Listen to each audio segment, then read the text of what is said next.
நடிகர் சௌந்தர்யா அமுதமொழி அவங்க காலமான செய்தி வெளியாகி பலருக்கும் அதிர்ச்சியும் சோகத்தையும் ஏற்படுத்திருக்கு. கள்ளக்குறிச்சி சேர்ந்தவங்க தான் சௌந்தர்யா. இவங்க நியூஸ் வாசிக்கிறதுக்காகவே சென்னைக்கு வந்தாங்க. சென்னையில் வந்து நிறைய சேனலில் நியூஸ் ரீடராக ஒர்க் பண்ணியிருக்காங்க.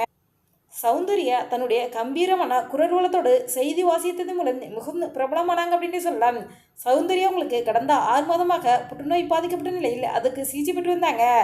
சிகிச்சை பெறுவதற்கு போதிய பண வசதி இல்லை அப்படின்ட்டு இன்ஸ்டாவில் உதவிகள் கேட்டு ஷேர் பண்ணியிருந்தாங்க.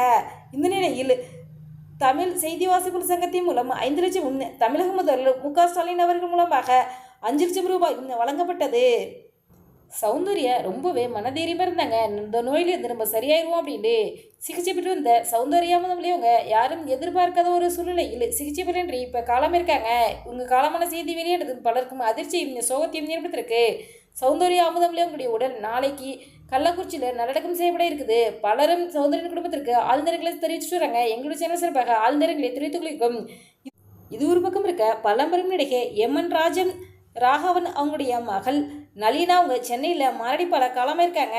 எம்.என். ராஜம் 1950-70 காலகட்டங்களில் பல திரைப்படங்களில் நடிச்சிருக்காங்க. கதாநாயகி, வில்லி, நகைச்சுவை நடிகை என பல கேரக்டரில் நடிச்சிருக்காங்க. இவங்களுடைய கணவர் ராகவன் 50-70 காலகட்டங்களில் பல பாடல்களை பாடியிருக்காரு. பாடகர் என்பதை தாண்டி பல சீரியல்லையும் நடிச்சிருக்காரு. எம்.என். ராகவன் தம்பதியினருக்கு ஒரு மகன் ஒரு மகள் இருக்காங்க. மரணம் யாருக்கு எப்படி வரும்னு சொல்ல முடியாது. ஆமாங்க, எம்.என். ராஜமனுடைய மகள் நளினா ஜிம்மில் ஒர்க் அவுட் பண்ணிட்டு இருக்கும்போது இவங்களுக்கு திடீர்னு மாரடைப்பு ஏற்பட்டு காலம் இருக்காங்க. இவங்க காலமான செய்தி வெளியானது திரைப்பிரபலங்கள் பலருக்கும் அதிர்ச்சியும் சோகத்தையும் ஏற்படுத்திருக்கு. பலரும் அவங்களுடைய குடும்பத்திற்கு ஆழ்ந்தரங்களை தெரிவிச்சுட்டு வராங்க. எங்களுடைய சேனல் சார்பாக ஆழ்ந்தரங்களை தெரிவித்துக் கொள்கிறோம்.